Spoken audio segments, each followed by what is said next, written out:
எங்க தலைவரே உங்க வீட்டுக்கு பொண்ணு கேட்டு வந்திருக்காருன்னா அது உங்களுக்கு தானே பெருமை. ஆஹா, என் நெஞ்ச தொட்டுட்டடா. அண்ணே, அந்த முத்துக்கருப்ப மாதிரி விதண்டாவாதம் பேசாதீங்க, சுமூகமா முடிச்சுக்குங்க. ஆமா, அங்க என்ன தகராறு நடந்தது? வீட்லயே தென்னை மரம் வளர்க்குறோம், இளநீ வேணும்னா காசு கொடுத்தா தானே கொடுக்குறோம். அது நியாயம் தானடா. அதே மாதிரி பொண்ணை வளர்க்குறோம், பொண்ணு வேணும்னா 5 பவுன் நகையும் 5000 ரூபாய் பணம் இருந்தா தான் பொண்ணை கொடுப்போம்னு சொல்லிட்டான். ஓஹோ, அப்படி ஒரு ரூட் இருக்குதோ?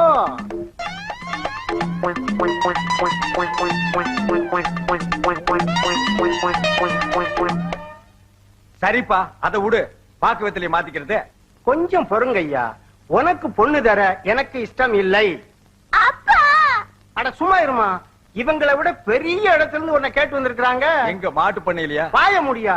அவங்க 10,000 ரூபாய் பணமும் 15 பவுன் நகையும் போடுறாங்களாம். இவனால போட முடியுமா? அப்ப உங்க முடிவு இதேதான்.